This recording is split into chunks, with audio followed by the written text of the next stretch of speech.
Simple ಆಗಿ ಮೊಟ್ಟೆ ಸಾರು ಮಾಡ್ಕೊಳ್ಳೋದಕ್ಕೆ ನಾನಿಲ್ಲಿ ಬೇಯಿಸಿಟ್ಕೊಂಡಿರುವಂಥ 5 ಮೊಟ್ಟೆಗಳನ್ನ ತೊಗೊಂಡು ಮೊಟ್ಟೆ ಮೇಲ್ಗಡೆ ಈ ರೀತಿ ಕಟ್ ಮಾಡಿ ತೆಗೆದಿಟ್ಕೊಳ್ಳಿ. ಈಗ ಒಂದು ಮಸಾಲೆ ರುಬ್ಕೊಳ್ಳೋದಕ್ಕೆ ಒಂದು ಬ್ಲೆಂಡರ್ ಜಾರ್ಗೆ ಅರ್ಧ ಕಪ್ ತೆಂಗಿನಕಾಯಿ, 1 ಟೀ ಸ್ಪೂನ್ ಗಸಗಸೆ, 2 ಏಲಕ್ಕಿ, 2 ಲವಂಗ, 2 ಪೀಸ್ ಚಕ್ಕೆ, ಸ್ವಲ್ಪ ನೀರು ಸೇರಿಸ್ಬಿಟ್ಟು ಇದನ್ನು ನುಣ್ಣಗೆ ಪೇಸ್ಟ್ ಮಾಡ್ಕೊಳ್ಬೇಕು.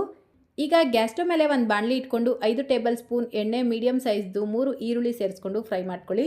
ಈಗ ಇದಕ್ಕೆ 3 ಮೆಣಸಿನಕಾಯಿ, 1 ಟೀ ಸ್ಪೂನ್ ಶುಂಠಿ ಬೆಳ್ಳುಳ್ಳಿ ಪೇಸ್ಟ್ ಸೇರಿಸ್ಬಿಟ್ಟು ಫ್ರೈ ಮಾಡಿಕೊಂಡು ಮೀಡಿಯಂ ಸೈಜ್ದು 2 ಟೊಮೆಟೊ, ರುಚಿಗೆ ತಕ್ಕಷ್ಟು ಉಪ್ಪು ಸೇರಿಸ್ಕೊಂಡು ಟೊಮೆಟೊ ಸಾಫ್ಟ್ ಆಗೋವರೆಗೂ ಫ್ರೈ ಮಾಡ್ಕೊಳ್ಬೇಕು.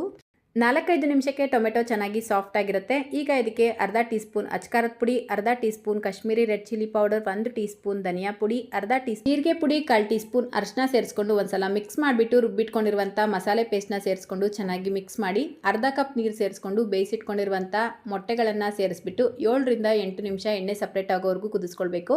7-8 ನಿಮಿಷಕ್ಕೆ ಚೆನ್ನಾಗಿ ಎಣ್ಣೆ ಸಪ್ರೇಟ್ ಆಗಿರುತ್ತೆ. ಈಗ ಲಾಸ್ಟಲ್ಲಿ ಸ್ವಲ್ಪ ಕೊತ್ತಂಬರಿ ಸೊಪ್ಪನ್ನ ಸೇರಿಸ್ಕೊಂಡ್ರೆ ಮೊಟ್ಟೆ ಸಾರು ರೆಡಿ ಆಗುತ್ತೆ.